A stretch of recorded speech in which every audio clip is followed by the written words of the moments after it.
Welcome to Conversations with Passion with your host, Corey Poirier. Have we got a great show for you today? On the show today, we have vegan dietitian and fitness expert Krissy Adams-Schofield. With John C. Maxwell Coaching Events, Joe Lancelot. From Strictly Staffing, Jennifer Adams. Blogger and motivator Emily Lynn Fisher, Nova Scotia realtor Tracey Rudolph, the Learning Forum with Canadian speaker and author Kaye Parker, and the creator of the wildly popular fitness series P90X, Tony Horton. But first, here is your host, Corey Poirier. Hello, everybody, and welcome to the latest edition of the Conversations with Passion radio show. To kick things off this time, I simply want to share a thought with you and hope it serves you well. The thought that I'd like to share is if you want to be the best you possible, you might just have to take an inventory of who you're surrounding yourself with regularly and adjust accordingly. I'm Corey Poirier, and once again, I hope you enjoy this latest edition of the Conversations with Passion radio show.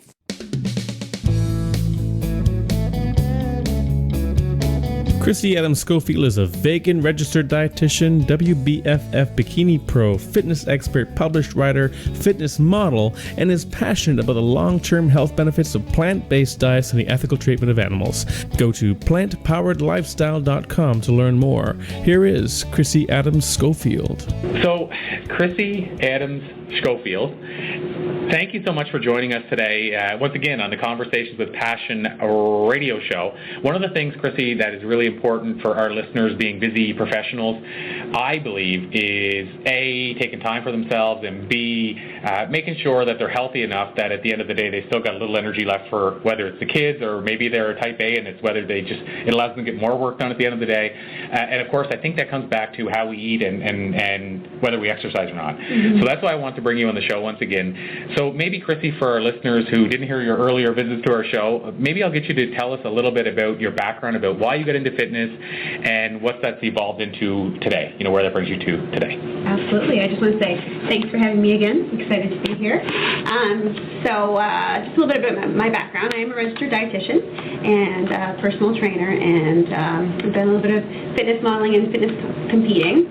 So in high school, suffered from an eating disorder, and at the time I was seeing a registered dietitian, and she really helped me through that. And I'll give you the short version, but and I also discovered fitness, and that would have been in my earlier years of university, and I was also bullied through high school and a little bit through university. So with my struggles, I learned from that, and I really wanted to help women that have been suffering the same things to get over it, because I was able to find fitness, and particularly with women, because we all have a little bit of that self-consciousness and body image issues. So I really wanted to help women that felt that to get through that through discovering health and fitness like I did. And that's when I became a personal trainer, decided to start studying nutrition, and became registered as a dietitian.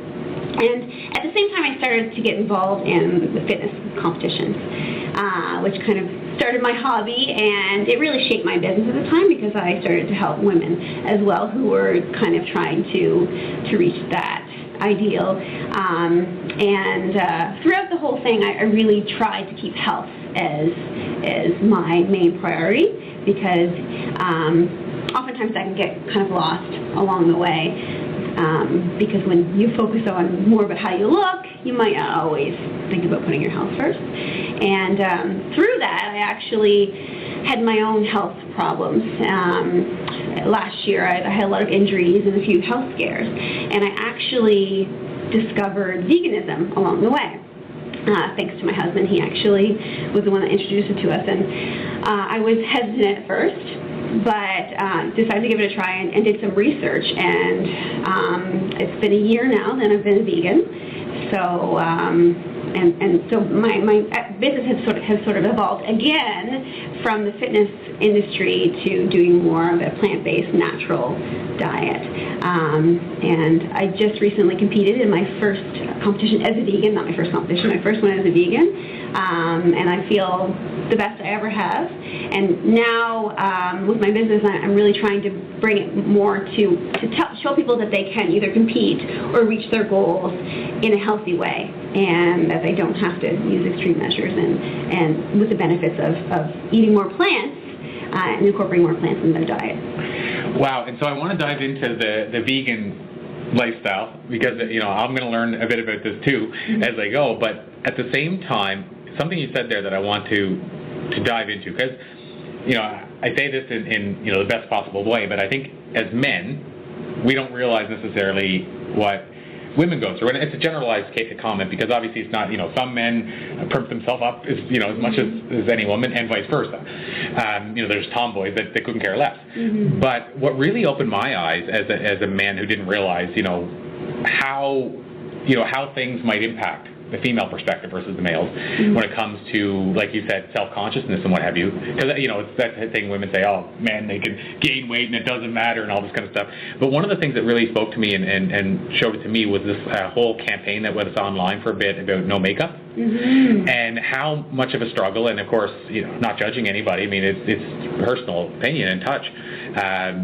But I noticed that there were some that just were not willing to put the picture up. There's no way, chance you're getting me without makeup. And I guess as men, and I talked to a few other guys that were like that, I didn't realize how significant that was, like for some females to go out without makeup. Mm-hmm. Like I just thought it was either someday I'll put my makeup on, someday I won't, but in some cases it's everything for some people. Mm-hmm. So would you say that that's tied to that as well? The idea of, and not in a bad way or a good way, whether the makeup, if that helps the confidence, that's awesome. Mm-hmm. But you probably know more than I did that was a big thing for people, that the makeup sometimes is the difference maker that a person needs to feel complete walking out, and it's not easy for every single lady to shed the makeup. No, it's not. No, and I mean, I think it kind of comes down to how we're raised, and I guess maybe the people that we were around when we were younger, and I know my mom, she never left the house without makeup, and so for years that's kind of what I was ingrained at doing too, because I saw her doing it.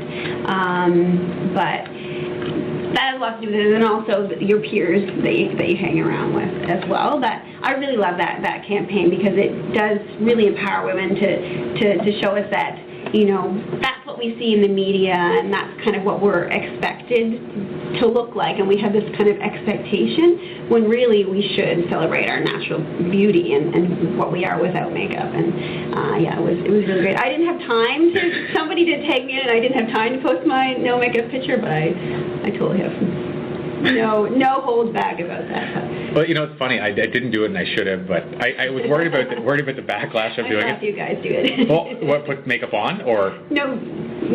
This is my picture of. Oh no, I was actually going to put makeup on and say this is my picture with my makeup on, but I thought that because of the campaign, it's such a good meaning behind it. Yeah. What I should have done is just done that one, because that's harmless. But I thought I put makeup on and saying this is what I do. This is what I need to do. This was hard for me to do, but I decided to put the makeup on I normally wear or whatever. Mm-hmm. And I was going to do something, kind of send it out and tag people in, but then I thought you might get a backlash because somebody might take it the wrong way and think you're mocking it, the campaign, which I likewise, I thought it was a great campaign. And I love the meaning behind it. In some ways, the only downside, I think, with campaigns like that, because there's one that the men have campaigns too, like there was a sock one or whatever, but the only thing I fear sometimes is that by the time it reaches the last people, do they know what the reason the campaign existed for? Is lost, and I think that's what happened towards the end. People, it was about mental health, was it not? Yes, I believe so. Yeah, and so when there was donations being made, and people kind of lost that message towards the end. But I guess, again, it raised awareness, it got a community talking, and I think the biggest part is, even if it's lost at the end, before it got lost, it made a difference. I guess that's the big takeaway. But I just thought it was kind of, to me, it was a discovery of different things. Like because I would see certain people put on really in detail about what it meant to them to take it off, and others saying, I'm not, like them seeing somebody in and that person saying, not a chance. And so, like, it was interesting to see that dynamic. Yeah. So it kind of just, I think that kind of stuff is powerful because it opens up our dialogue. So anyway, I had to go there for a second. So going back to the natural in terms of what we put in our body, so let's talk about that in terms of why you feel, like, what are some of the benefits of a plant-based lifestyle? Because, you know, we are in North America really ingrained in the whole eat meat thing, so much so that for a while the bigger craze was the Atkins, which, you know, is like all meat diet. Yeah, so what are the benefits that you are either heard about, notice, or feel from going with a plant-based diet? Well, first of all, North Americans, we just don't eat enough vegetables. The average North American doesn't eat enough vegetables, and that's really where you find most of your nutrients, is in the fruits and vegetables. And so plant-based diet, you are getting more of your naturally fruits and vegetables. I have never eaten as many vegetables as I do right now. I never thought I could, but I love them now. And so that's a kind of an instant benefit, because you can automatically feel that energy and feel that, you know, maybe those nutrients that you were lacking beforehand, you can really feel a difference in that. Also, meat nowadays, you know, as we hear about factory farming and more about that industry, we can really learn of all the bad things that are in our meat nowadays, such as hormones and, you know, GMOs, and also the conditions in the farms and the antibiotics and so forth. So following a plant-based diet, you don't have to worry about that kind of stuff, because you're not consuming that through meat. Also, there is studies to show that eating plant-based diets and eliminating meat can actually prevent things such as, you know, cancer, diabetes, high cholesterol, heart disease. So it's really benefiting our long-term health the more plants that we eat. And there's studies to show that even if you eat one meal a week that's plant-based, so if you just cut out that meat once a week, it can make a huge difference. So those are some on the health side of things. There's tons on the environmental side of things as well, and the economy as well, and then just in also how the animals are treated. Like I said, because North Americans, we're such mass consumers, and we have had to resort to the factory farming just to kind of keep up with the demand. The conditions in these farms are, if you watch any of the videos, they are very, very sad, and it's just kind of what's needed to happen because of such the mass scale. So that brings up two new questions. One is the organic side of things. So, you know, me thinking out loud, and correct me where I'm wrong. You know, I also want to mention, as far as the food, if it's kind of a wake-up call so I'll go back to the organic in a second, but kind of a wake-up call. To me, it seems like there's a few things that are happening that people have just kind of ignored or not paying attention to, and one of them seems to be animals, like dogs and cats. I'm seeing more dogs and cats die at 2 and 3 years old of cancer than ever before. And of course, we're seeing it with people. And the only kind of culprit that you can kind of tagline that's been changing and evolving is our food system. But nobody seems to be noticing that. And it seems like everybody's saying, let's put this Band-Aid on, let's put that Band-Aid on. So I guess my question is, in that kind of tirade, if you will, in one direction, is organic important if you're going to a plant-based diet, or is it still really significant going to a plant-based diet because you're not taking the meat, even if it's not organic or not local farmed? Right. And so there's a list of the dirty dozen out there. I can't name them off the top of my head, but there are 12 organic fruits and vegetables that you should buy, just because these ones are, I know the spinach is one of them, for example, because of where the soil is and because of how the plant actually does absorb the nutrients through the soil. So there are a list of some that if you go on the World Health Organization website, there are lists that you should buy organic. But not all fruits and vegetables have to be organic. In fact, I truly believe that buying local is actually sometimes, even though it's not organic, is more beneficial than buying organic, because sometimes you're getting your organic products from Mexico or wherever, and they might not have the same standards as we do. So in that case, it's better to buy something from a local farm, here in the valley, or, at your local farmer's market, where you know that they don't spray their products and they don't genetically modify them, and that they are, they are fresh as well. Absolutely. You're almost better off in that case. So it's not always that organic is better. It just depends case by case. Joseph and Sandy Lancelot work as a team to offer John C. Maxwell coaching events such as workshops and seminars. Recently, Corey had the opportunity to speak with Joe Lancelot. Joe is the district sales manager for an international Fortune 500 company. If you'd be interested in attending one of their sessions, they have an event coming up on May 31st in Edmonton, Alberta called Everyone Communicates, Few Connect. Go to sandylancelot.com to learn more. Joe, maybe before I jump into the upcoming seminar, can I pose that question to you? Are there any that you've kind of taken, literally you can think of, I've taken this from a course or this from a book or what have you and applied it to your life, that you've actually seen the transformation and can look back now and say it's because I learned that? Well, you know what, as I was listening to what you were saying, years ago, when I was younger, I got into physical fitness and I took it to a level of competition.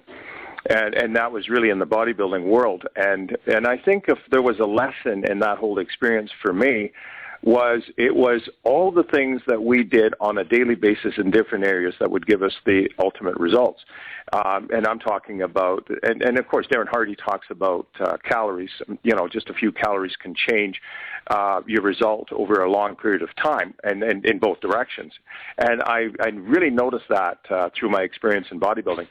So, you don't just step on the stage. It takes, years of building, years of dieting, and managing every aspect of that to get the ultimate result. But yeah, so it all goes back to your daily method of operation to give you the results that you're looking for. Yeah, I agree completely. And, I'll have to I'd be remiss not to mention the other one, because if I do those two call-outs with Darren and Jack, I got to also say, and it's just more of a me making sure I give credit where credit's due, but the book that transformed my entire life, and not because of everything I applied in the book, but because it was the one that introduced me to personal and professional development, was Dale Carnegie's How to Win Friends and Influence People. So I just have to put that plug in, because I read my first book at 27, and in fact, Joe, when you and I originally met, I hadn't read a book yet, so a full book, front to cover. So the Dale Carnegie book was the difference maker. So, I do believe that these things can transform our lives. And like you said, it's a daily little effort, because that book started it all. But, it wouldn't be what it is today for any of us if we didn't keep the path going. And thankfully, I didn't stop at that book.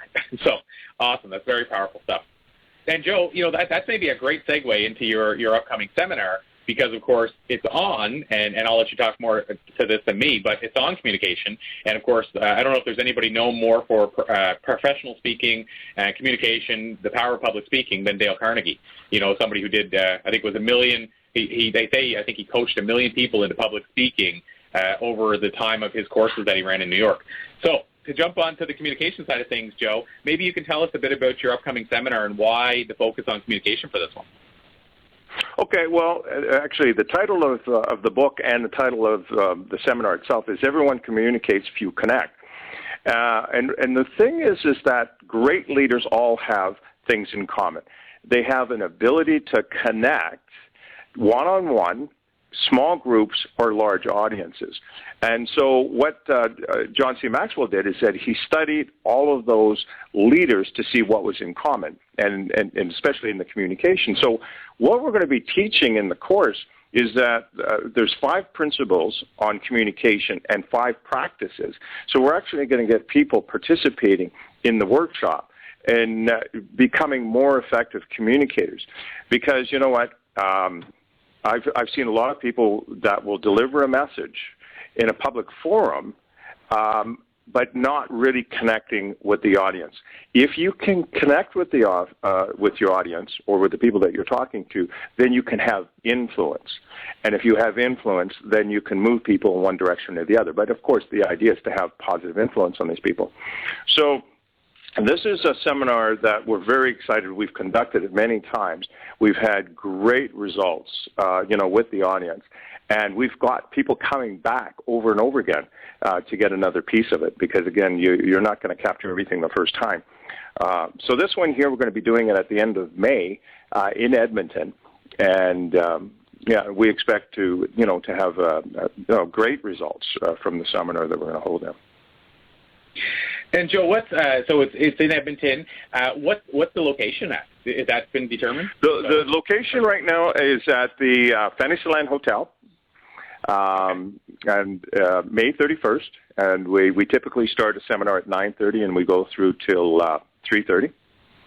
Okay. What we do is we provide a participant's guide, for all attendees, and there's exercises throughout the day. So this is not where, and I've said it earlier in the interview, that this is not about just sitting and listening. This is participation. This is experiential, where they will be doing things that, because you remember more what you do than what you hear. And we're going to be spending a lot of time in that particular area. Up next, we have Jennifer Adams from Strictly Staffing. Go to strictlystaffing.ca to learn more. When you mentioned that, as far as the start of Strictly, I literally remember sitting in here when the business was a month old. I literally, and Sherry was in a business networking group with us that when she started Strictly, and even before that. So I've kind of watched the company grow, which is really cool. And so I guess, on the staffing side, because it's a world I'm sure a lot of our listeners aren't as familiar with in terms of if they're looking for a job, whether short-term, long-term, or a business, whether they're looking to place somebody or have somebody placed at their firm. What do you think are maybe some of the common things that people don't realize about staffing? Are there things that you run into that people go, really? And they just don't, or even that they don't realize how staffing works? That's a common thing, that people don't know how staffing works. It depends on if you're looking at the client side or if you're looking at the candidate side. A lot of candidates are used to applying directly with an employer, whereas they come here and they don't understand that we do all the pre-screening and we would send them out. We'll call them before we send them out, that you're paid weekly, that we're your go-between, we're your actual employer rather than the actual client is your employer. So if there's any issues, any concerns, if you're sick, if you need a vacation, you call us, we're the go-between, and we deal with it that way. On the client side, they don't realize how much time and money they would lose by doing it themselves. Right. So we are here to show them the benefits of we can save them all that time. We can pre-screen and reference check and test and deal with all the mercs and all that kind of fun stuff. And all they have to do is say, hi, you're a wonderful candidate. Let's go. Hit the ground running. And that's basically what they get from it. And a lot of people don't realize how much time and money they do lose. So, I look at it from, again, an outside in, but I'm, I spend not a lot of my day, but I spend, maybe half-hour a day total on social media. And one of those things is LinkedIn. And I saw something on LinkedIn the other day about the 3 questions you should ask of any interviewee. And so the question I'll pose to you is, do you think sometimes that might be a challenge with people thinking, I can do the hiring myself because they can go and read, here's 3 questions you should ask. And then, of course, it became a whole debate beneath that, are those questions too old school now? Like, in other words, the questions were all centered around, why do you want to work for us? And, and why do you like our company? To try to see if they've done research beforehand, but none of the questions were, for example, guided around, is this person passionate? Is this person enthusiastic in life? Like, so the questions were not about the person; they were almost about, let's trick them and see if they think well on their feet. Yeah, and we go more on who the person is because our focus is finding the right fit. We want the right fit for the candidate, and we want the right fit for the client. If people aren't happy and you're not melding, then it's not going to work out, and then the client's going to say, go away, send us a replacement. So all of our questions are very situational. It's all focused around who you are, how you react in certain situations, what type of office environment you thrive in, that kind of thing. So that's what we focus on. There's no wrong answer in our interviews, which kind of makes people a little less stressed. Absolutely. So when we tell them right up front, we just want to know who you are and where you're going to be the best fit. Because if you're not happy and the client's not happy, then we're not going to get paid, and no one is happy. So it all comes around. And so do you think then that like, the fact that now, I mean, I run into this as a speaker and a trainer. Right. People, just in the world we're in today, everything digitally is so much easier just to go grab something that people think it's always right because it's so easy. So, in other words, like, should we hire Corey as a trainer, or should we just go online and spend 10 hours Googling this stuff? But you don't believe everything you read on the internet. Right, and so that's what I'm getting at. Like, do you think sometimes those where you get this person that posts this thing and said, here's the only 3 questions you ever need to ask in an interview, makes some of the employers that would go with you guys and think, I can do it on my own? Does it make sometimes those people have to go down the wrong path for too long because they think I can just ask these 3 questions and they don't even know why they're asking those questions if they've read it from somebody else? Yeah, they go down the wrong path and then they turn around and make a U-turn and come back and say, yeah, we've been trying this for a couple months and we're just not finding that perfect fit. And then they come to us and then we send them someone a couple days later and like, oh. This was much easier. Yes. And now Corey chats with blogger Emily Fisher. Check out EmilyLynnFisher.com. Thank you so much, Emily Fisher, for joining us on the Conversations with Passion radio show. And perhaps I'll get things started, Emily, by asking you to tell us a little bit about yourself, perhaps your background and how you got into the world that you find yourself in these days. Okay. Well, hi. Thank you for having me on the show. So I'm from New Minas. I'm 31 years old, and I own a landscaping company. So that's what I've been doing for the last 12 years is landscaping, and owned my own business for the last going on 11 years now. My background, as soon as I got out of high school, I took landscaping, and then 2 years after that, I took a year-long business course and then started my own business. But these days, I've been working on my new coaching business, and that's all done online. So right now, I'm working from home and just getting my new business up and running. Very exciting. And so coaching, tell me, if you don't mind, Emily, how did you find yourself getting into coaching? Like, what was the appeal for you? Why did you want to get into coaching? What do you find that you get from it? Well, I really sat back and thought what the most excited about and what I could just talk about forever and never get sick of talking about it, and that is business and helping other people start businesses or improve their current business. So it's what I could just talk about for hours, and I get really excited about it. So it just hit me. That's what I really want to get into because I really want to help other people, and it's something that I would enjoy. Like, I really enjoy doing. Very cool. And so the landscaping, just before I kind of dive into the coaching a bit more and you know what you enjoy doing, and even I noticed for a while that you've been doing videos, which I love. So before I jump into that, though, the landscaping, will you continue with the landscaping each year, do you feel, as well, or where do you see that kind of playing it? Yes, it will be continuing this year. I'll be working, helping to start it up in the spring, but I will have someone else running it this year so I can concentrate mainly on my new coaching business. Awesome. And so then I guess, you know, when I said about the video, one of the things that I guess even maybe how I think I originally came across you and discovered you, you know, on the online side, because you mentioned a lot of your business being online going forward. I discovered you from some of the YouTube videos that you do. So, you know, can you talk to what made you decide to get into, you know, embracing the YouTube format or embracing video and starting to give like little insights for people and you know, little moments of glimpses of here's how you can maybe look at your life and change your life and all those kind of good things? I love making videos. So I got into that because I also write a blog too, but I really got into doing the videos because it was quicker for me to make a video and tell people what I was thinking, because I was getting really busy at work, so it was hard to come home because I was writing a blog every single night. So I could make a video in 2 minutes, opposed to maybe taking half an hour to an hour to write a whole blog post. And I usually just make my videos like something will come to me, and instead of writing the idea down and writing a blog post about it, I will generally just turn my camera on and just make a video, because I'll think about like a tip or something throughout the day, and I'm like, and I just feel the need to share it with everyone else instead of just like have the thought in my own head. I want to share it with everyone else in the hopes that something that I say on my YouTube videos could help somebody else.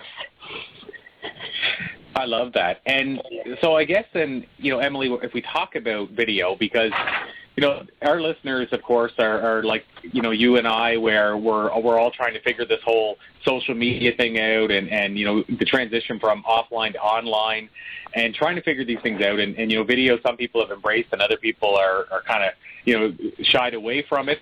So I guess my curiosity is, what feedback have you got from people in terms of watching the video and watching that as kind of a video blog versus reading the blog? Like, if you had people say, I like this more, I like this less, or do you think you're reaching different people than you would with the written side? What is your experience so far? Yeah, I'd say I reach different people with video than I do with the blog, and it wasn't until a few months ago that I realized that not everyone watches video. I just assumed that more people would watch video because it's what I do, and it's how I learn better, is listening and watching, but not everyone does. But everyone that watches the videos, they love them. So there are two kind of different people.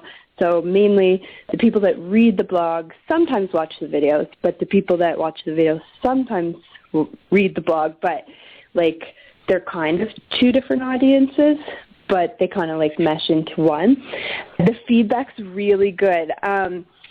And I find video is a better way for people to really get to know you, because you can really show your personality through video.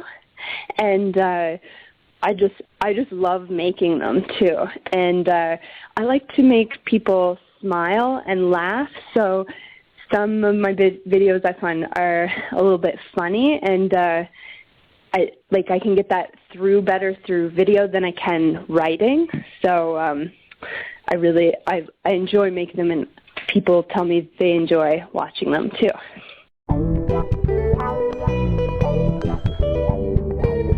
Adventures with Corey. Hey everybody, this is a pretty short and random adventure with me, Corey.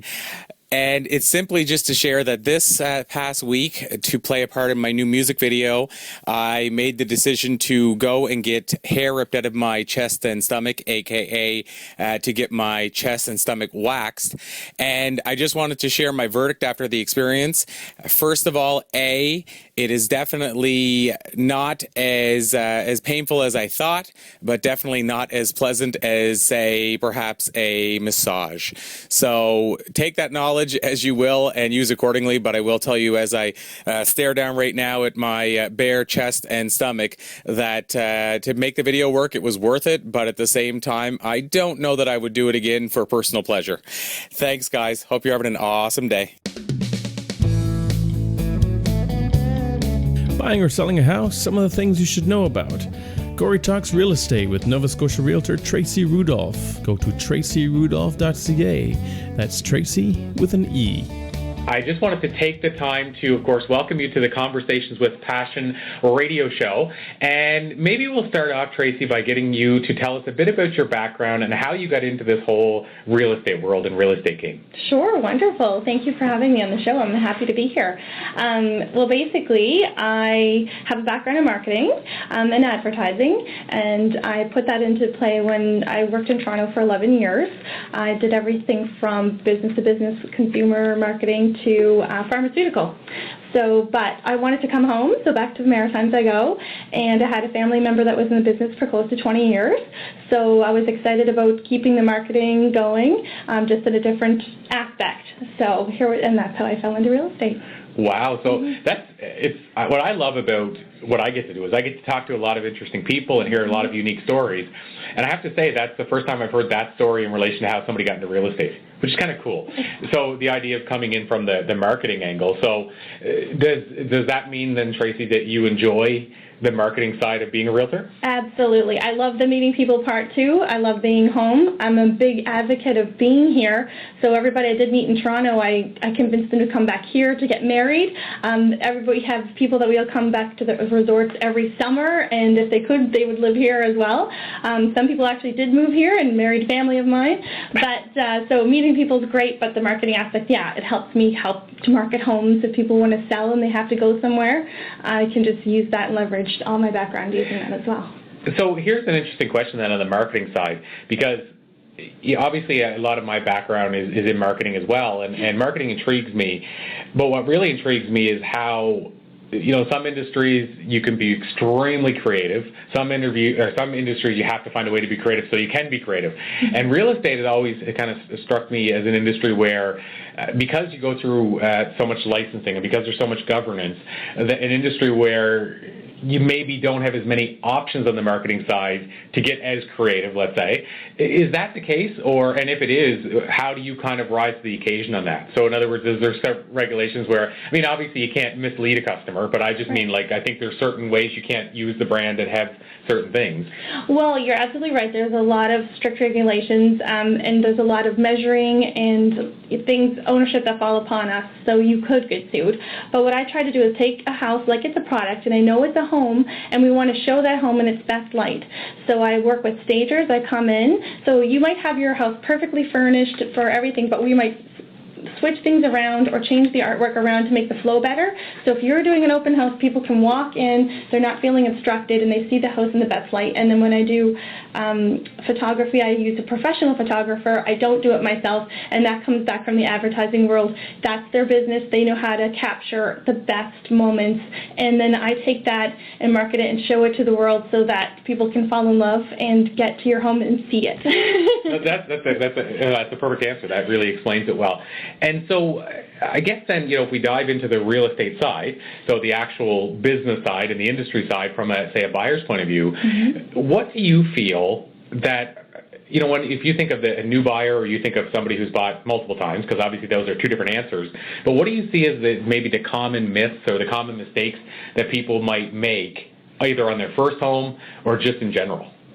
Well, I think that one of the things I find quite regularly is if you get promised a mortgage rate, that's not the only cost involved in buying a home. So you don't just worry about your deposit and also what it's going to cost you per month. And I know people are aware of what the taxes are going to be and the heating costs, but there's other costs involved. So you'll want to get a home inspector, you'll want to get a septic and water test and things like that they can really add up. So before you have a closing cost day, these are little things that you're going to invest in, and you're $500 and up, basically. And so, great example, because we've had some on the show, but home inspector, I know that home inspecting, which I was shocked, but I discovered this, and actually we have a home inspector that we're working with now on the radio show, and we had one before, and one of the things that kind of surprised me is that certain provinces there are licensing and certification, and other provinces not so much. So that becomes, I think, its own challenge. And of course, obviously, you want to go for the people that are wanting to do their own certification. But I guess my question, or my point is what it seems I've discovered is even home inspection. You said you want to make sure you got all those costs up, but you can try to cheap out on buying a home inspector off Kijiji, who maybe is inspecting the second home ever, or your cousin's nephew's brother, and you spend $100 or $50 and then buy a home that on stuff they missed because they just didn't have the knowledge and pay for it tooth and nail. Or you can go to a home inspector, in some cases, who has errors and emission insurance, so that it's on them rather than you to make that call. Is that correct too? That another thing you want to look at is making sure you're investing in the specialists, because you brought up the idea that you look for specialists that know their jobs. Absolutely. That's a very big point, Corey. You have to have a certified home inspector, and a good real estate agent is going to make sure you do that. And you can have your dad or your uncle who's a builder come in and give you their opinion, but a good home inspector or a good real estate agent will never let you go through without a qualified report. And also, your home insurance companies are going to want to question certain things, and you need to have just the backbones, because if there's something that gets red flagged and a home inspector is able to say it's resolvable, it's this much to fix it, we can handle this. Just where somebody just is going to say, hey, my Uncle Bobby can do it, but we might not be able to pass it through the home insurance people.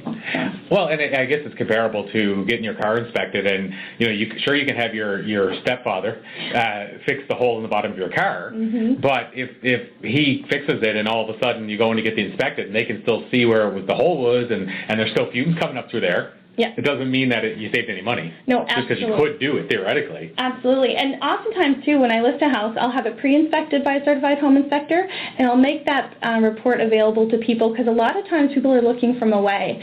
So if you have somebody, let's say in Edmonton, that's looking to move here, when they do come for a shopping trip, they've only got 3 days. So if you show everything that's been inspected by a pre-inspector, they can read that report at home, and they're aware of things that might have to fix or that they want the sellers to fix before they come down and move into the house, and it really just saves a few steps that way. But they should still do their own home inspection afterwards. So. This week's Learning Forum is presented by Canadian speaker and author Kaye Parker. Go to kayeparker.com, Kaye Parker.com. The name of our show is Conversations with Passion. So, any conversation we have on the show, we'd be remiss if I didn't at least bring up the word. So, I have to ask that thing, Kaye, and I think you may have already answered it for us, but how important do you feel it is for a person to find and live their purpose or their passion in life? I think it is 100% important. And that doesn't mean, I don't believe the quotation, find what you love and you'll never work another day in your life. Because I do think that even if you love something, there are going to be days when you darn well know you're working. There are going to be the days where things go wrong, where you're doing parts of the job you don't really like to do, but you have to do them. And I found that every job I've ever had in my life, Corey, I've loved. Every job. I loved teaching, but there were pieces of teaching I didn't like. I loved being in public relations at King's Landing, but there were pieces of that I didn't always like. I love having my own company, but there are pieces of that I don't like. And yes, I pay other people to do the things I'm not good at. I don't think it's necessarily fair to pay people, or that I can pay people to do some of the things I don't like. That's sort of inherent in the job, where I wouldn't give somebody else a job to do that I wouldn't be willing to do. Yeah, absolutely. That's that's a great distinction, and I'm kind of the same way. I find that it's the things that I would like to farm out are the things that not necessarily even that I don't like to do, but for me it's the things that I just can't do. So an example would be web design. I'm not a guy that can sit down and design a website, nor do I have an interest to do it, but it's the technical side that, I could learn it. I know I could learn it because I believe that I've learned this, for me at least. There's lots of things in my life, like play guitar. I was tone deaf, and now I have CDs out. And the only difference between the guy then and the guy now is 10,000 hours of practice, the Malcolm Gladwell rule. Yes, yes. So do I believe I could learn web design? Absolutely. Do I have an interest to spend the 10,000 hours to get there? Absolutely not. So likewise, I try to hire for the weaknesses that I don't have a desire to do. And then I'll go to the ones I don't like doing and hire as many of those out as I can. But like you said, if it's not something that if it's something I would never do myself, then I can't really rightfully pay somebody or watch somebody else do it. Yep. So I think great distinction. And so then, if I continue down the path of the training side of things, because obviously that's how you find you're spending a lot of time teaching and training, and so I have to ask, I guess dive in for the people that are listening that want to bring in a trainer or want to make the most of training or teaching. Are there some common mistakes that you see that people make when it comes to either A, selecting a trainer or a speaker, or B, when it comes to building the environment so that they actually take the most from the learning experience? Well, when it comes to selecting a trainer, I think one of the things that you have to find out is whether the person knows what they're talking about. Any one of us can read a book and talk about what we have read in that book. That's relatively easy to do. It's great for a 2-hour talk, perhaps. But if you're really going to do training, I believe you need to have done the work yourself. So that's one of the things that I would be looking for. You know, have you had to deal with difficult people? Have you had to struggle with time? Have you actually done projects? Have you managed people? Have you had those difficult conversations, whatever it happens to be? I sometimes see that people go for the cheapest person they can get. That doesn't necessarily give them the best person, nor does the most expensive person they can get give them the best person. So I think that has to be one of the things that, just as you're doing with me, I think you have to sit and talk with them.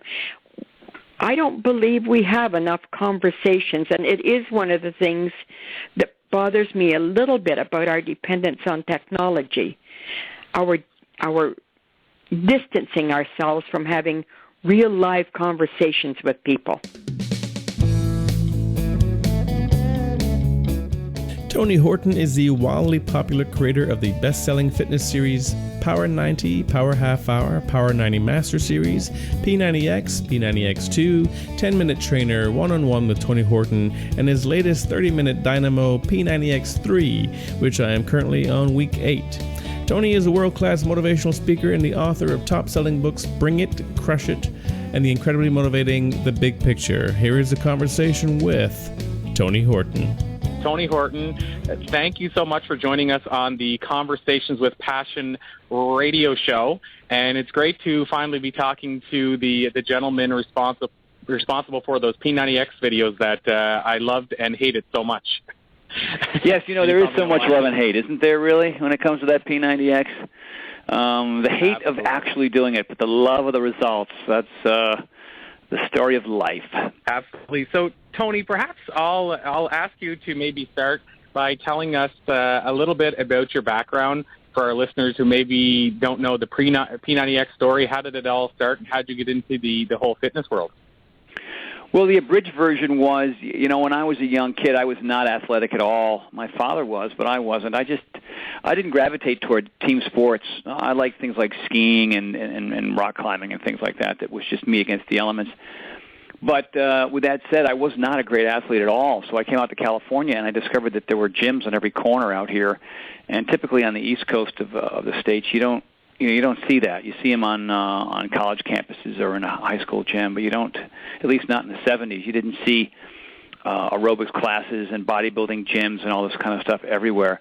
And I just loved it. I mean, I gravitated to that right away, and mostly to meet women, to be perfectly honest. But I really liked the end result, and so that's kind of how I got started into the whole weightlifting. And I was at one point a member of 4 different gyms. Each one had a different flavor or different look at fitness, and that's why I enjoyed it. And I got into it pretty quick. Not right away. I was broke when I first got here to California. I was in survival mode. But after I got a decent job, I was in a gym at least 5 to 7 days a week. Wow. And so what was the switch from you being in the gym and seeing what worked for you to saying, hey, wait a minute, there's something here that's able to transform a life. Maybe I should be taking this to, if you will, the masses? Well, that was an absolute fluke, without question. I came out to California to be an actor, and I joined these gyms partly because I wanted to be, I wanted to look good on camera. When it came to doing a photo shoot or a commercial or something, my agent told me that I needed to kind of get my little flabby belly in order and get some definition in my arms, and that was one of the motivators early on. But I had no clue that I'd ever end up in the position that I'm in right now. I mean, the fact that I even became a personal trainer was purely by accident. I had a job over at 20th Century Fox, and I was working for a guy who was trying to make movies over there, this guy by the name of Harlan Goodman. And Harlan was noticing my transformation, and he said, hey, will you train me before we both go into work? And I'll give you a few extra bucks. And I thought, well, hey, I need the money, and I didn't really know what I was doing, but I knew how to lift weights and do lunges and squats and do bicep curls. And I got him in phenomenal shape. He introduced me to Tom Petty about a year later, and Tom Petty was my first official celebrity client, and I got Tom ready for this tour. And of course, Tom had a lot of visibility, of course, still does, but but people were noticing, and I didn't have to be a carpenter anymore or a waiter or work as a runner over at Fox. I actually had the opportunity to, start training Billy Idol and Bruce Springsteen and Sean Connery and Shirley MacLaine and Usher and Ewan McGregor and all these people. So I had a pretty interesting day, and it was all by accident. I was still acting, I was still trying, and but I was doing a little bit of acting on the side and a little bit of training really most of the day. It was pretty cool. So did you? Now I have one of your videos, and it's terrible. I'm gonna try to remember the name without looking at it because it's been a while since I popped it in. But it was the 5-minute ab workout, I think it's called. A classic. It's literally an amazing 5-minute ab workout. That's it. It is what it promises to be. And that was a P90X, was it not? Well, was it 5 minutes? I think it was a little bit longer than that. Yeah, I mean, it seems that everybody gravitates to that P90X ab routine. Hey, I got your program. Really, no kidding. You doing the yoga? Oh, no. You're doing the chest and back? Oh, no. You're doing the plyo? No. But I love that ab ripper X, so it's funny. You're one of many that seem to gravitate to that P90X ab ripper. Well, and I'll have to say, my background as well, I spent a lot of years doing yoga, and whenever I tackle the yoga on P90X, wow, it's a whole different world than, going to relaxation yoga and doing a yoga workout, if you will. Well, there's so many different kinds. It's a classic Hatha flow, which is maybe a form of power yoga, but you've got Ashtanga and Iyengar and Yin and Bikram, and it's like anything else. There's a million ways to do it. There's a million ways to lift weights. There's a million ways to work your abs. There's a million ways to stretch out. I mean, it's the key here really is to make sure that you've got something that you look forward to doing, that you gravitate to, where you're noticing the change, and where you're not getting bored or you're not plateauing in the process or even getting hurt, which happens to a lot of people. And that's the reason why P90X is for me a traditional hour-and-a-half Hatha yoga sequence, and it's as hard as chest and back or plyo for some people for sure. So I guess then, and we'll definitely jump off from P90X, but, obviously that was a big part of your career. Would you say, Tony, that, I've seen that you've had some great programs come out since. Was P90X kind of the game changer? And if so, does it bother you at all if people are kind of fixed on the P90X? Well, people don't even know that there was a product before P90X, which was really the game changer for me and for our company, called Power 90. So it was sort of P90X light. And the workouts weren't as long. It was based on a concept called sectional progression, which was a routine, like a circuit training routine. You start with your chest, your back, your shoulders, your biceps, your triceps, your core, your glutes, your legs. And that's kind of how you do it, as opposed to bombarding one body part in the course of a day. Where you look at P90X, it's extreme versions of plyometrics or jump training and extreme sequences of chest and back and shoulders and arms and stuff like that. So I would say the first wave was certainly Power 90. And then we had great success, and we built upon that with P90X.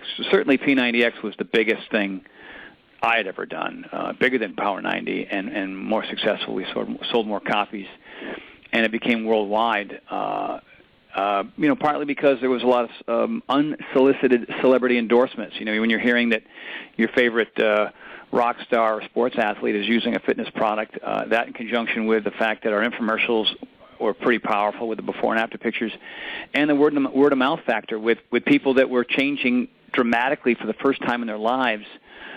And this was your father, your brother, your sister, your mother, your friend at school, your buddy at work, and so there were a lot of different things were happening, and that's the reason why P90X became part of the lexicon. It became part of the culture, not only in the States but in Canada, of course, and around the world.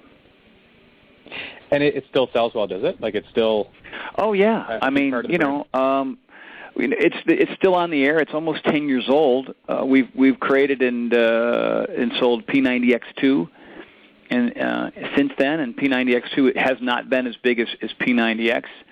Partly because I think a lot of people feel like it's too difficult for them. We really took it to the next level. We took P90X and we created a program for people who wanted to become true athletes. And I think it was intimidating for some people, but the modifications were still there.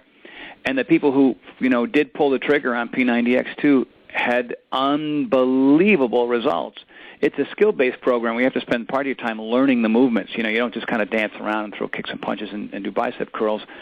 These are skill-based exercises that work on functional fitness, core fitness, working on proprioceptors and connective tissue strength, which is untraditional. You're working on speed, balance, and range of motion, and sometimes all three at the same time. And that's what was unique about X2. And but yeah, X2 still sells, X still sells, and now we're coming out with P90X3 in just 12 days. We're excited about that. Wow, is that again another next level in terms of intensity or in terms of difficulty, or is it closer? No, not at all. Actually, we discovered that X3 should be something different, very different than X2. Excuse me, and the reason being is because we're trying to get as many people involved with extreme fitness as possible, and the hook with X3 is the workouts are only half an hour, so they're only 30 minutes long. But they don't have, it's not a graduate program like P90X2. It's a program for anybody and everybody who has a limited time, who wants P90X3 results or P90X results. And we've had 2 test groups now go through P90X3. And, for example, in our first test group, 39 out of 40 people lost 10 points of body fat percentage or more, which blew our mind. I mean, it just blew our mind. And I think what we learned along the way was that with P90X sometimes people were intimidated by the length of time of the workouts. They were kind of holding back in the early part of the workout so they could kind of survive the length of the workout, which really isn't the point, but that's just human nature. And but with P90X3, people realized, okay, it's 30 minutes. So they just turned it on at the beginning. And so it really turned out that they were training harder doing P90X3 in a half an hour than they were for doing an hour-long P90X workout, which is really, really interesting, and the results show that that the people that really, really pushed got sick results. And the only reason why all 40 didn't is because the one gal who didn't lose 10% body fat couldn't get her food thing under control. But everybody else ate well and trained hard in 90 days. 10 points of body fat percentage plus. It was amazing. Wow, that's insane. As somebody who's been working out on and off for the better part of 20-some years, wow. That's all I can say. I mean, there are people who do that. Yeah, they'll work out for years and years and years and get nothing. They will never come close to losing that kind of body fat and get that ripped and lean. We're talking about guys with big bloated bellies who had 8-packs at the end of 90 days. And the weird thing is that the test group folks were just blown away by it. They would look at their photographs and the transition. I mean, it's 90 days. It's full 3 months, and so it's not overnight. But when you take them and you have them look at their day one pictures and they look in the mirror, it kind of blows their mind. So you said 12 days. So is that going to be literally available like on the website in 12 days? It'll be on the website at beachbody.com on December 10th. I'm actually heading to New York City for a press tour coming up pretty soon, which is we're going to go and get on the morning talk shows and talk to some magazines and newspapers about what it is and why it's different and why we're excited about it. Awesome. So I have to ask you this question before I dive too much further. And I saw it on your Facebook page that you had shared it out. So I think it's something I can ask you about. And from watching you on the P90X and on the other one that I mentioned, I have the Heb one, your personality says that I think you're somebody who can kind of take it on the chin. But the Funny or Die video that you had shared out of they had the guy that was acting like Tony Horton. Mm-hmm. You know what I'm talking about? I do. There's more than one now. There's, I think, 3, but I think the one that you're talking about is the most recent one, the Funny or Die one. It was pretty funny. Yeah, I mean, I guess the saying is imitation of any kind is always a good thing, even if it's makes fun of me. That's perfectly okay. I don't care. I think I laughed my ass off. I thought it was great, and so. Yeah. So There's some certain things where I'm watching and I'm thinking to myself, I don't do that. I don't make that sound. What's he saying? But it's pretty hilarious. Yeah.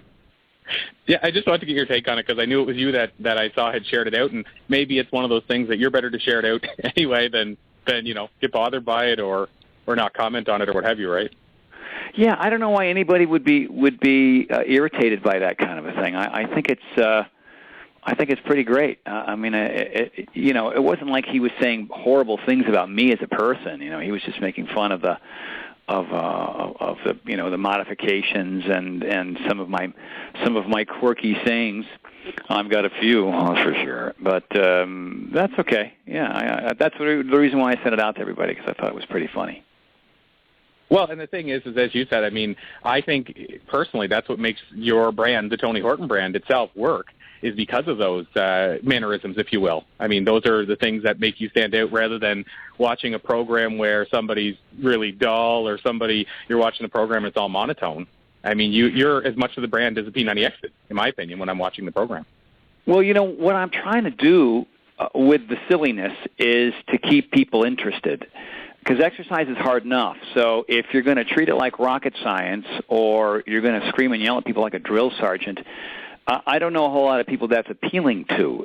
But if you're having a few yucks along the way and you're giving people a break by telling them to hit the pause button and you're just being silly, I mean, some people find me obnoxious. That's fine. I mean, then you can always mute it or not do it and do something else. But for me, exercise is not a barrel of fun for me either. So when I go train by myself with my buddies, we try to keep it lighthearted. Of course, it's challenging and competitive to a certain degree, but it's not the screaming and yelling and serious, hardcore, attack from all angles approach. I couldn't do it. I mean, that's what I was raised with. My coaches in high school were such boneheads. They cared more about the win-loss column and they're getting their picture in the paper the following day than they cared about us, as athletes. And even a guy like me who was a third-string athlete, I was just a tackling dummy during the week for these coaches. And they never went out of their way to make sure that I became a better athlete or I worked harder or they took me aside and said, here's what you need to do.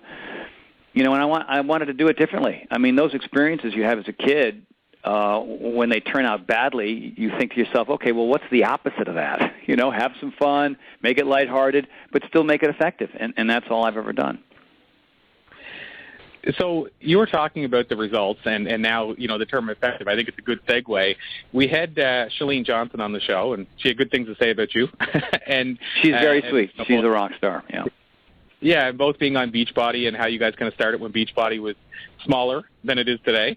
But one of the things I love that Chalene talked about is she decided at one point to kind of dissect what are the reasons that certain people transform their lives and stick with it and make the difference and others don't.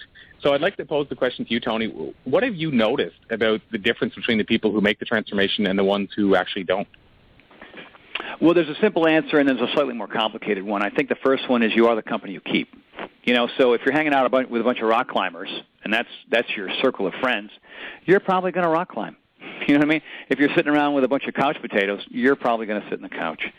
So accountability really comes with who you're spending a lot of your time with. And so if you don't have athletic friends, if you don't have an athletic family, if you don't have people that are interested in that, then you've got to go find them, whether they be online, in your neighborhood, at your local school, at work, or whatever. They're out there, and you just have to be proactive when it comes to finding them. They're not going to come knocking on your door necessarily, so you have to go knock on theirs. I think that's really, really crucial. This Thanksgiving week here in the States, all my friends are out of town, or they're with family. And it's the first week in a long time where I've had to work out alone.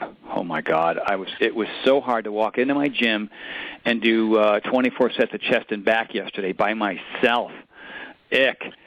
But I knew I had to, and so I did it.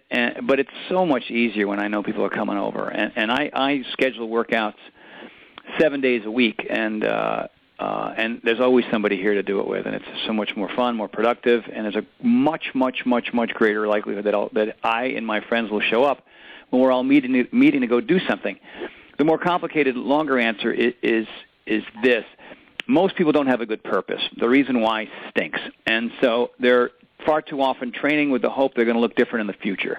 And that's about as motivating as a punch in the face, as far as I'm concerned. So here you've bought into this diet program or this fitness program, and you've seen all these before and after pictures, or you've got these friends that have done it, and your focus is too much on the scale, too much on their tape measure, and too much on that mirror. And if that system worked, then everybody would be ripped and healthy and happy and live to be 109. But just the opposite is the situation. We've got an obesity crisis on this planet, and it's getting worse and worse and worse because we're focusing too much on how we look and not enough on how we feel. And so your purpose should be, if I train today, today's better. I'm going to feel better. I'm going to increase my flexibility, my strength. My cognition is going to improve, my memory, my sex drive, my sleep patterns, all of it. And you don't have to wait 30, 60, 90 days for that. You get that now. Workout's over, you are better. You don't work out, you are worse. It's truly that simple. You slow down the aging process or you speed it up based on two things, what you put in your mouth and how and if you train. And knowing that those simple facts, knowing that there's no if, and, or buts about it, and that applies to everybody. I don't care where you're from, how old you are. That is universal. And so if I train today, I'm better today. If I eat well today, I'm better today. And if I don't do either one, I'm making my situation worse. That, to me, that is my purpose.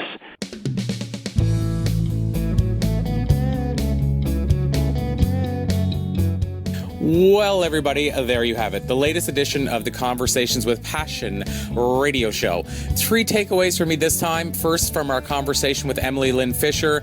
I just love how Emily broke down the ease of using video today compared to years before and in the past.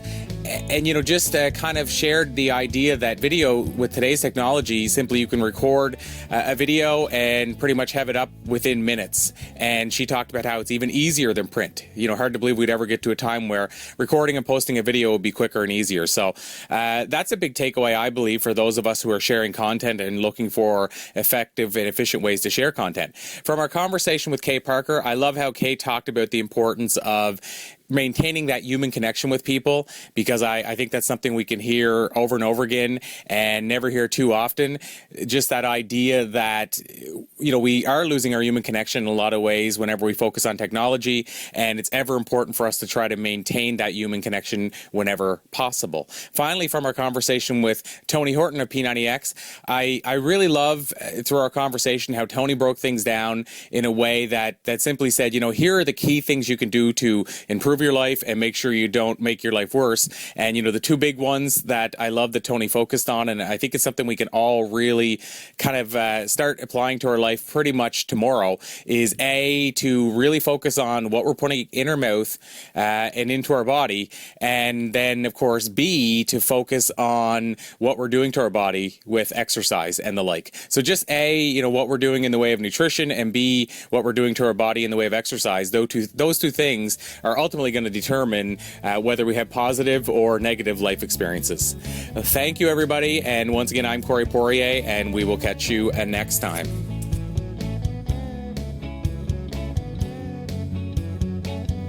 And that is our show. Thanks for tuning in. Go to conversationswithpassion.com to learn more about the show and to sign up for email updates. Go to CoreyPoirier.com to learn how to bring Corey in to speak at your event. We'd like to thank the following friends of CWP. Almond Travel. Go to almondtravel.ca, ALMONTRAVEL.ca, in case you didn't know how to spell travel. Legacy Junction. Go to legacyjunction.com. Kathy Jourdain. Go to shapeshiftstrategies.com. Novaspec Home Inspections. Go to novaspec.ca, novaspec.ca. Property Guys, propertyguys.com. And Advantage Communications. Go to advantagecall.com. Thanks again. On behalf of Corey Poirier, I am Marco Kelly, and this has been Conversations with Passion.